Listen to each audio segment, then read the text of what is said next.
आज short term memory और working memory के बारे में बात करेंगे।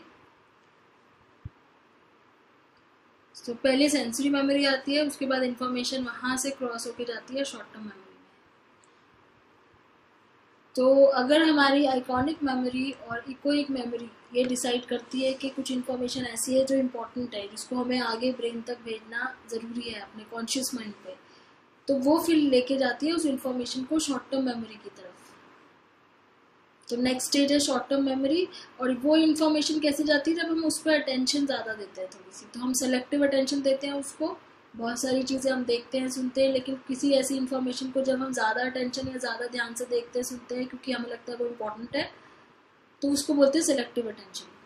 सो it is the ability to focus on only on one stimulus from among all sensory input. तो हम किसी एक इनपुट को ज़्यादा जब ध्यान देते हैं, तो यहाँ पे डॉक्टर डोनाल्ड ब्रॉडबैंड है, वो ये कह रहे हैं कि जब ऐसा होता है कि बहुत सारी इन्फॉर्मेशन हम सेंसरी मेमोरी हमारी देखती है, तो वहाँ पे एक बॉटल नेक बन जाता है। बॉटल नेक मीन्स जैसे बॉटल का नेक होता है ना कि उसमें जगह बहुत कम होती है कुछ चीज़ जाने की, तो वैसी टाइप की हो जाता है। तो उसमें से कुछ ही इन्फॉर्मेशन है जो अंदर STM की तरफ जा पाती है, शॉर्ट टर्म मेमोरी पर। बाहर बहुत सारी इन्फॉर्मेशन है, लेकिन बॉटल की नेक बहुत पतली है, तो वहाँ से इन्फॉर्मेशन, कुछ ही ऐसी इन्फॉर्मेशन होगी जो वहाँ से क्रॉस करके अंदर STM तक जा पाएगी।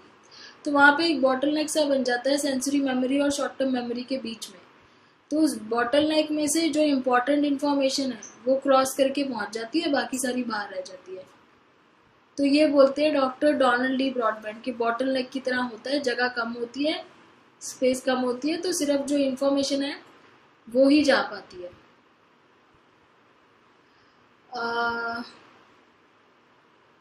ठीक है, अदर स्टिमुलाई है फिल्टर्ड आउट, बाकी चीज़ें फिल्टर आउट हो जाती है, भूल जाते हैं हम, वो हमारी कॉन्शियसनेस तक पहुंचती ही नहीं है। अब आगे चलते हैं। अब ये जो ब्रॉडबैंड का जो व्यू था कि बॉटल नेक होता है, जगह कम होती है, इसलिए जो इम्पोर्टेंट इन्फॉर्मेशन है वो ही जा पाती है, बाकी कोई इन्फॉर्मेशन नहीं जा पाती। इसका एक यहाँ पे कंट्रोवर्सी है कि सपोज एक आप कॉकटेल पार्टी में गए हो, किसी पार्टी में आप गए हो, जैसे यहाँ भीड़ दिखाई है, इस पार्टी में आप किसी से बात कर रहे हो, किसी एक पर्सन के ऊपर ध्यान दे, आपका उससे बात कर रहे हो, बाकी आपको कुछ आसपास का बहुत शोर हो रहा है, आपको कुछ सुनाई, मतलब आप सुन नहीं रहे हो, बाकी ध्यान नहीं दे रहे हो, जो भी है आपकी सेंसरी मेमोरी में आके बाहर से ही चला जाता है, अंदर आपके ब्रेन तक नहीं जा रहा है, आप सिर्फ उसकी बात पे ध्यान दे रहे हो जिससे आप बात कर रहे हो, जिसको आप अटेंशन दे रहे हो। अब इतनी भीड़ में सडनली कोई आपका नाम चिल्लाता है कहीं से, चिल्लाना मतलब हल्का सा थोड़ा सा ऊंचा नाम, आप कोई बंदा, आप यहाँ खड़े हो, सपोज आप यहाँ खड़े हो, यहाँ से कोई पर्सन आपका नाम बोल रहा है, तो आप फिर भी इस पर्सन के बुलाए हुई बात में अपना नाम सुन लेते हो। ऐसा क्यों होता है फिर, जब अगर हमारे सेंसरी मेमोरी के अंदर और STM के बीच में जो रास्ता है उसमें जगह बहुत कम है कि सिर्फ आप वही चीज़ आपके STM तक जा पाएगी जिसपे आपका ध्यान है, लेकिन किसी ने आपका नाम इधर बोला, वो भी आपने एकदम से सुन लिया, आपका ध्यान चला गया, तो वो कैसे हुआ फिर? यहाँ पे फिर बॉटल नेक वाला जो सिस्टम है वो नहीं यहाँ पे बिल्कुल भी फिट हो रहा है। तो इस तरीके से अपनी आवाज को, अपने नाम को सुन लेना भीड़ में भी, इस चीज को हम कॉकटेल पार्टी इफेक्ट बोलते हैं। क्या होता है कि you are able to hear your name in a crowded noisy place full of conversation, मतलब इतनी भीड़ में भी आप कहीं पे भी होते हो, आपको अपना नाम बहुत जल्दी सुनाई दे जाता है, जबकि आप उस पर ध्यान भी नहीं दे रहे होते, तो उसको बोलते हैं कॉकटेल पार्टी इफेक्ट। तो यहाँ पे बॉटल नेक काम नहीं करता है। तो यहाँ पे डॉक्टर एना ट्रिसमन क्या बोलते हैं, propose that selective attention operates in 2 stage filtering process, कि सेलेक्टिव अटेंशन का ना 2 स्टेज का फिल्टरिंग प्रोसेस होता है। जैसे डॉक्टर ब्रॉडबैंड ने बोला था, वो तो सिंगल स्टेज बोल रहे थे कि भाई बॉटल नेक से पास हो जाता है, जो चीज़ वो आ जाती है, जो रह जाती है वो चली जाती है, लेकिन डॉक्टर एनी ट्रिसमन में बोल रही है कि 2 स्टेज होता है। पहला स्टेज ये होता है कि सेंसरी मेमोरी से बहुत सारी इंफॉर्मेशन है जो हमारी शॉर्ट टर्म मेमोरी पे जाती है, इसमें कोई बॉटल नेक नहीं है, रास्ता बिल्कुल क्लियर है, वैसे ही है जैसे मतलब सारी चीज़ें जाती है उसमें से, लेकिन उसमें कुछ चीज़ों का सिग्नल कम होता है, कुछ चीज़ों का सिग्नल ज़्यादा होता है। तो जिस चीज़ का सिग्नल स्ट्रांग होता है वो आपकी कॉन्शियसनेस में कैच हो जाती है। ठीक है, अब जैसे सिग्नल को आप वही मान लो कि इतने सारे सिग्नल आपके फ़ोन में जैसे सिग्नल्स आते हैं, तो जब सिग्नल स्ट्रांग होता है वो चीज़ आपके फ़ोन में कैच हो जाती है, जो वीक होता है वो नहीं आता। तो ये है ना, डॉक्टर एनी बोल रही है कि बॉटल नेक जैसी कोई चीज़ नहीं है कि जगह कम है, उल्टा सिग्नल के ऊपर डिपेंड करता है कि जिस चीज़ का सिग्नल स्ट्रांग होता है। हमारे लिए हमारे नाम का सिग्नल बहुत ज़्यादा स्ट्रांग है हमें, क्योंकि उस चीज़ के लिए हम अपने नाम पे हमेशा ध्यान देने के लिए तैयार रहते हैं। अगर कोई नाम से हमें बुलाता है तो उसका सिग्नल एक तरीके से हमारे लिए बहुत स्ट्रांग है, तो उस पर वो चीज़ हमारे माइंड में फटाफट कैच हो ही जाती है, चाहे वो कितनी भी भीड़ में बोली हो। तो in the first stage, incoming stimuli and sensory memory are filtered on the basis of simple physical characteristics. This is very similar to Broadband original idea. However, the filtering in this case is not on all or nothing. मतलब ऐसे नहीं है कि कुछ एक चीज चलेगी और बाकी चीजें गायब हो गई, all or nothing नहीं है. It either moves to STM or lost, but rather it is lessening. Attenuation का मतलब कम कर देना, lessening of the signal strength of those unattended sensory stimuli when compare to attended stimuli. तो जिन पे हम अटेंशन देते हैं उनका सिग्नल ज़्यादा होता है, और जिन पे हम अटेंशन नहीं देते वो सिग्नल उनका कम होता है। The second stage involve processing of only the stimuli that meet a certain threshold of importance.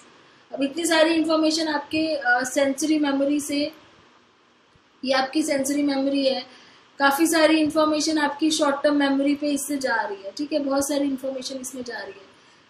तो अब क्या होगा, इसके पास जा रही है तो हो गई फर्स्ट स्टेज की वो कि आपने काफ़ी सारी चीज़ों पे आपकी अटेंशन है, तो इसमें से काफ़ी सारी इंफॉर्मेशन, काफ़ी चीज़ें लॉस्ट भी हो रही है जिस पे आपने बिल्कुल ही ध्यान नहीं दिया। तो ऐसा नहीं है कि पूरे जितनी भी चीज़ें आप देख रहे हो सारी आपकी मेमोरी में चली गई हैं। सिलेक्टिव अटेंशन काम कर रहा है यहाँ पे भी, सिलेक्टिव अटेंशन वाला कॉन्सेप्ट नहीं मना किया है डॉक्टर एनी ने कि सिलेक्टिव अटेंशन आप जिसको दोगे वही चीज़ आपके माइंड में जाएगी। तो काफ़ी सारी चीज़ें आप सुन रहे हो, आपकी पार्टी में काफ़ी सारी बातें हो रही हैं, उसमें से आधी चीज़ें हैं जो तो लॉस्ट हो गई हैं, उन पर आपका ध्यान नहीं गया, लेकिन कुछ चीज़ें हैं जो आपकी सेंसरी मेमोरी की तरफ आ गई है। यहाँ पे इस जगह पे आपकी STM की तरफ, सॉरी, आपकी सेंसरी मेमोरी से शॉर्ट टर्म मेमोरी की तरफ 1 2 3 4 5 ऐसे 3 4 5 स्टिमुलाई हैं जो आ गए हैं। पहला स्टेज तो ये हो गया। दूसरा स्टेज क्या कह रहे हैं कि इसमें से जिसका सिग्नल ज़्यादा स्ट्रांग होगा वो चीज़ आपकी फर्दर उठ के आगे चली जाएगी, ठीक है, जिसका सिग्नल ज़्यादा स्ट्रांग होगा, और जिसका वीक होगा वो यहीं रह जाएगी।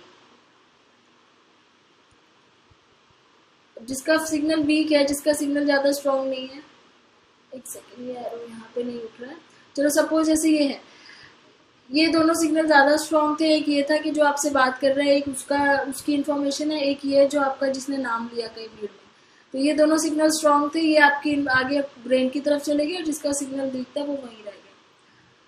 तो ऐसे होता है। तो since the attenuated stimuli are present in the second stage, something as subjectively important as one's own name may be able to plucked out of the attenuated incoming stimuli even when deeply asleep. When the selective attention filter is not working at its peak level, it still functions. तो जब हम सो भी रहे होते हैं ना, तो भी ये हमारे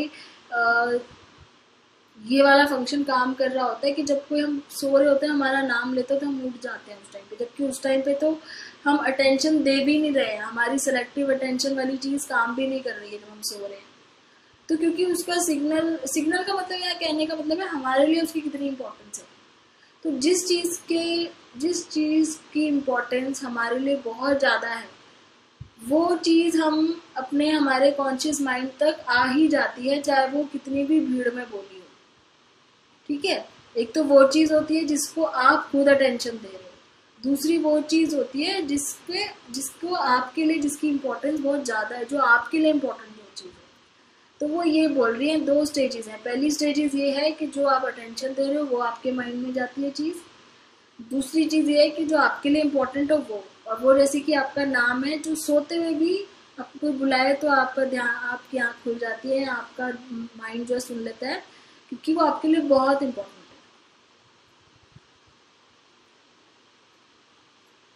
जैसे इन्होंने एग्जाम्पल दिया है कि एक घर में है, उस घर के पास रोज ट्रेन की आवाज़ आती है, तो उनके पेरेंट्स की नींद रात को ख़राब नहीं होती है उससे, लेकिन अगर उनका बेबी रोने लग जाए तो वो झट से उठ जाते हैं। क्यों?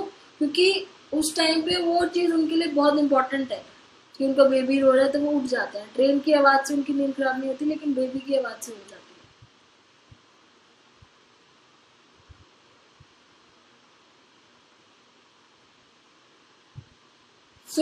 आगे चलते हैं। ये आपको समझ में आ गया आई थिंक कि 2 स्टेजेस होती हैं। According to doctor Anne Treisman 2 stages होती हैं। आगे इन्होंने लिखा हुआ है short term memory tends to be encoded primarily in auditory sound form. अब ये भी बहुत अच्छी चीज़ यहाँ पे इन्होंने बताया कि जनरली हमारी जो शॉर्ट टर्म मेमोरी होती है ना, वो साउंड के फॉर्म में स्टोर होती है। आपने कभी भी आप ध्यान करके देख लो कि आप अगर किसी की कोई बात याद करने की कोशिश करते हो ना, तो वो आपको साउंड के फॉर्म में सुनाई देती है। और जैसे आप अगर देखने वाली चीज़ भी हो, विजुअल भी हो, जैसे some images are certainly stored in SCM in a kind of visual sketchpad. Auditory storage accounts for much of the short-term encoding. कुछ चीज़ें हमारे स्केचपैड पे, स्केचपैड मतलब एक स्केचबुक हो गया, कुछ चीज़ें हमारे उसमें स्केचपैड पे छप जाती हैं एक इमेज की तरह, लेकिन ज़्यादातर चीज़ें हमारे साउंड की तरह होती हैं। अब कोई डांसर है, अगर वो अपने डांस के स्टेप्स अपने माइंड में अगर वो कर रहा है, रिवाइज करने की कोशिश कर रहा है, तो भी वो अपने माइंड में बोल रहा होता है, अपने आप से बात करके कर रहा होता है, वो वर्बली अपने अंदर। तो हमारी जो मेमोरी है वो ज़्यादातर वो होती है, ऑडिटरी होती है। ज़्यादातर चीज़ें हम अपने माइंड में बोल के याद करते हैं, जो चीज़ इवन हमने देखी हुई है वो भी। Artist planning a painting certainly is visual information में also keep up an internal dialogue that is memory. कोई आर्टिस्ट है, वो अपनी कोई पेंटिंग अगर पेंटिंग के बारे में सोच रहा है, तो वो भी अपने माइंड में उसको बोल बोल के सोचता है, उसके माइंड में वो चीज़ वर्ड्स की तरह आ रही होती है। तो ये आप अपने यहाँ साथ भी एक्सपीरियंस कर लो, आप कोई फोटो याद करने की कोशिश करो, तो वो भी आपके माइंड में एक आप उसको डिस्क्राइब करते हो वर्बली अपने माइंड में। तो ऑडिटरी इंफॉर्मेशन होती है ज़्यादातर।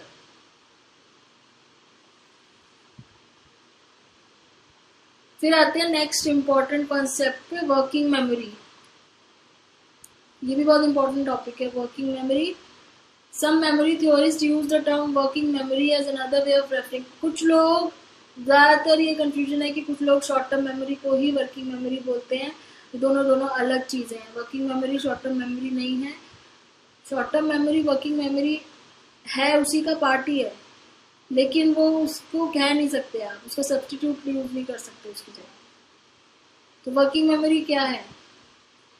Traditionally been thought of as a thing or a place into which information is put, working memory is more correctly thought of as an active system that processes information. तो working memory क्या है? Actually active system है जो information को process कर रहा है उस टाइम पे, जो आपकी इंफॉर्मेशन पे काम कर रहा है, वो वर्किंग मेमोरी है। आपके माइंड में जो इंफॉर्मेशन स्टोर है, उस स्टोर्ड इंफॉर्मेशन के ऊपर जो मेमोरी काम कर रही है, प्रोसेस कर रही है, वो वर्किंग मेमोरी है। Working memory is thought to consistent of 3 interrelated systems: a central executive boss that controls one of the two systems, which was scheduled. तो वर्किंग मेमोरी एक तरह से इन्होंने बोला है कि एक बॉस है जो उसके अंदर 2 सबऑर्डिनेट्स हैं, उनको कंट्रोल करता है। कौन से 2 सबऑर्डिनेट्स? विजुअल मेमोरी और इकोइक मेमोरी। तो विजुअल मेमोरी क्या होगी? आपका विजुअल स्केचपैड, और ऑडिटरी मेमोरी हो गई दूसरी। तो वर्किंग मेमोरी एक तरीके से बॉस है किसी कंपनी का, जो अपने अंदर के 2 एम्प्लॉयज को कंट्रोल करता है। तो ये आपके शॉर्ट टर्म मेमोरी में वर्किंग मेमोरी होती है, जो आपकी इकोइक मेमोरी और उसको विजुअल मेमोरी को प्रोसेस करती है, कंट्रोल करती है।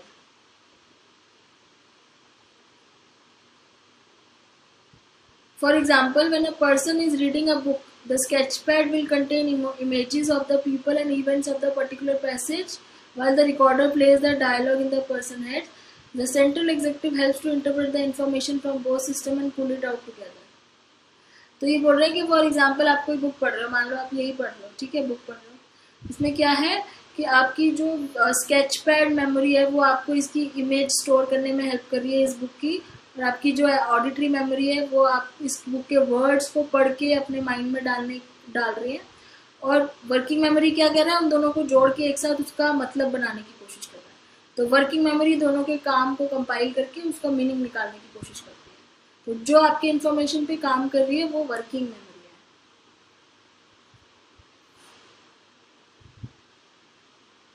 अब आगे चलते हैं इसमें।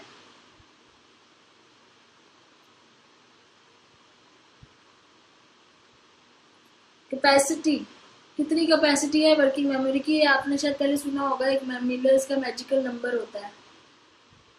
मैजिकल नंबर है 7 प्लस माइनस 2। 7 प्लस क्या होता है 9 और माइनस होता है 5। तो मिलर के अकॉर्डिंग हमारी जो कैपेसिटी है वर्किंग मेमोरी की वो 5 से लेके 9 तक है। तो इसको 7 प्लस माइनस 2 बोलते हैं। George Miller wanted to know how much information humans can hold in short-term memory at any one time, और how many files will fit on the desk। तो सपोज हमारा जो मेमोरी एक डेस्क की तरह है, टेबल की तरह है, तो उसमें कितनी फाइल्स आ जाएंगी। तो वो जानने के लिए जॉर्ज मिलर ने एक एक्सपेरिमेंट किया था। ही reviewed several memory studies including some using a memory test called digital span test है उसका नाम, in which a series of numbers is read to subjects in the study who are then asked to recall the numbers in order. Each series get louder and longer until the subjects cannot recall any of them। तो यहाँ पे ये दी हुई है series, इस तरीके से आप ट्राई करो घर पे कि आप सामने किसी को बिठा के उसके सामने ये सीरीज ऑफ नंबर बोलो। तो जैसे ये नंबर आपने बोला 6825, फिर उसको बोलो कि रिपीट करें। फिर आपने बोला 57214, सामने वाले को बोलो रिपीट करें। फिर आपने बोला 359721, फिर 9254638। तो आप देखोगे कि ऑलमोस्ट इसके बाद प्रॉब्लम होनी शुरू हो जाएगी सामने वाले को। इसके बाद हो सकता है कि उसको नंबर्स बीच में ठीक से याद ना आए, वो गलत बोलना शुरू कर दे। तो इस तरीके से बहुत सारे लोगों पे डिजिट स्पैन टेस्ट किया था मिलर ने, और उसने ये चीज इससे निकाली थी कि हमारी जो कैपेसिटी होती है वो मैक्सिमम 9 डिजिट्स की होती है, maximum.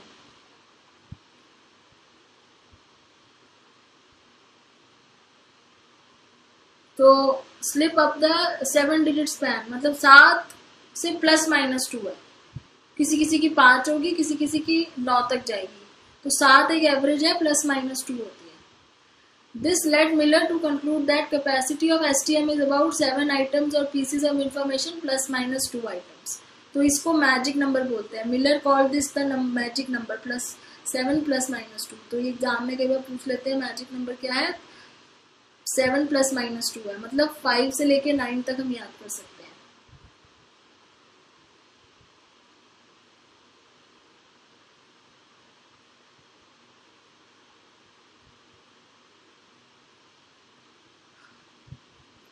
Current research suggests that younger adults can hold 3 to 5 items of information at a time if the strategy of some time is not being used.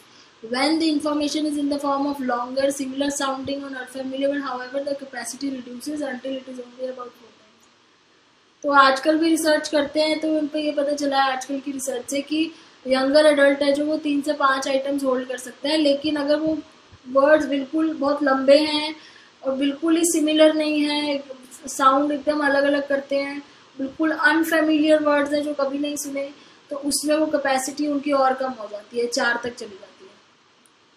Working memory is an important area of research and has implication for understanding not only intelligence but also learning and attention disorders.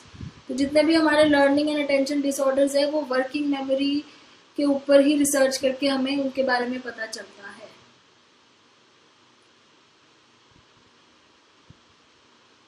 एक technique होती है chunking. Chunking क्या होता है, जब हम किसी बड़े नंबर को छोटे छोटे चंक्स में डिवाइड करके याद कर लेते हैं। जैसे इतना बड़ा नंबर है ये, आप ऐसे 6547893217 अगर आप बोलोगे इसको याद नहीं रहेगा, लेकिन अगर उसको आप चंक्स में याद कराओगे, मतलब चंक बना लोगे, छोटे छोटे ग्रुप बना लोगे, जैसे 6547893217, तो इस तरीके से आप अपनी कैपेसिटी बढ़ा सकते हो। आप अपनी कैपेसिटी 9 से भी ज्यादा कर सकते हो।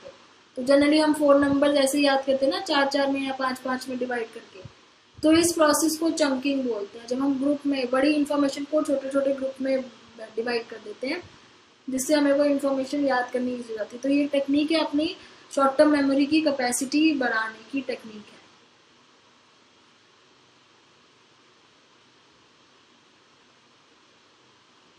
सो why do you think they call it short term? अब इसका नाम शॉर्ट टर्म क्यों है, ये पूछ रहे हैं, इस मेमोरी का नाम शॉर्ट टर्म क्यों है?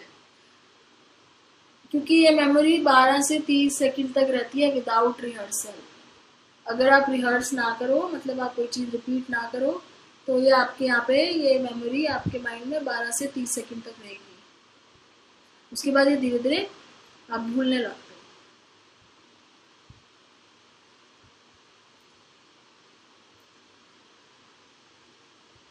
उसके बाद findings of one recent study with mice मतलब एक इन्होंने चूहों के साथ कोई स्टडी करी है, suggest that in order to form new memories old memories can be erased by the formation of newly form neurons. कि नई मेमोरी बनाने के लिए ओल्ड मेमोरीज को इरेज कर सकते हैं नए न्यूरॉन्स बना के। The hippocampus only has so much storage room, and while many of the memories formed there will be transformed to permanent storage in other. तो शॉर्ट टर्म मेमोरी में नई मेमोरी आने के लिए क्या होता है, कुछ इन्फॉर्मेशन तो उड़ जाती है और कुछ इन्फॉर्मेशन आगे लॉन्ग टर्म में ट्रांसफर हो जाती है, तो इसलिए वहां पे जगह बन जाती है और नई इन्फॉर्मेशन आने के लिए। Most people realise that saying something they want to remember over and over again in their heads can help them remember it longer. काफी लोगों को ये चीज रियलाइज होती है कि जो चीज वो याद रखना चाहते हैं, अगर वो उसको बार बार अपने हेड में बोले तो वो उनको याद हो जाती है। जैसे आप बार बार रिपीट करते हो कोई चीज तो आपको याद हो जाती है ना बार बार बोलने से, तो वो होती है maintenance rehearsal. Person is simply continue, क्योंकि आप उसमें बार बार अटेंशन दे रहे हो, तो मतलब वो एक तरीका है किसी चीज पे बार बार अटेंशन देने। With this type of rehearsal, information will stay in short-term memory until rehearsal stop. और इसमें क्या होगा, जब तक आप रिहर्सल करते रहोगे आपके माइंड में वो चीज़ रहेगी, जैसे ही आप रिहर्स करना बंद कर दोगे आप झट से भूल जाओगे। और अगर आपको कोई डिस्टर्ब कर दे बीच में, if anything interfere with the maintenance rehearsal, उस टाइम पे अगर आपको कोई बीच में बुला ले, जब आप एक फ़ोन नंबर बार बार रट रहे हो, उस टाइम पे आपको कोई बीच में बुला ले तो फिर एकदम आप भूल जाते हो। जैसे आप पैसे गिनते हो, पैसे गिनते आप बीच में आपको किसी ने डिस्टर्ब कर दिया तो आप अपनी काउंटिंग भूल जाते हो, तो उस टाइप से होता है। मेंटेनेंस रिहर्सल आपकी उसको हेल्प करती है तो काफ़ी देर तक आपकी शॉर्ट टर्म मेमोरी में इंफॉर्मेशन रखने के लिए, लेकिन फिर जैसे ही वो आप बीच में बंद होते हो तो वो भूल जाती है, जैसे ही आप रिहर्सल खत्म कर देते हो वो भूल जाती है। Interference in STM can also happen if the amount of information to be held in STM exceeds its capacity. और अगर कैपेसिटी से ज्यादा इन्फॉर्मेशन हो जाए तो भी भूल जाता है। जैसे इसमें लिखा हुआ है कि 5 to 9 बिट्स ऑफ इन्फॉर्मेशन तो याद रहती है, उससे भी लंबा हो जाए तो फिर पीछे वाला भूल जाता है। आपको कोई 10 डिजिट का नंबर बिना चंकिंग के बोलता जा रहा है तो ऑब्वियसली आप उसके पहले 4-5 डिजिट भूलना शुरू कर देते हो। इन्फॉर्मेशन ऑलरेडी इन STM में be pushed out to make room for newer information. This is why it might be possible to remember the first few names of the people you meet at a party, but as more names are added, they displace the older names. A better way to remember a person name is to associate a name with something about the person appearance, a process that may help to form. तो ये कह रहे हैं कि जैसे जैसे नई information आती जाती है पुरानी इन्फॉर्मेशन फेड अवे हो जाती है। अगर आप चाहते हो कि वो इन्फॉर्मेशन ज़्यादा देर तक याद है तो आप उसको किसी ना किसी चीज़ के साथ जोड़ लो, मे बी उस पर्सन के अपीयरेंस के साथ एसोसिएट कर लो या उसकी ड्रेस के कलर के साथ एसोसिएट कर लो। तो जब आप ऐसे करते हो तो फिर वो आपको ज़्यादा देर तक याद रहती है। तो ये सारी चीज़ें थी उसके लिए। STM और शॉर्ट टर्म मेमोरी जो हमने पढ़ी उसकी थी। अब आगे नेक्स्ट वीडियो में हम लॉन्ग टर्म मेमोरी के बारे में बात करेंगे। Thanks for watching.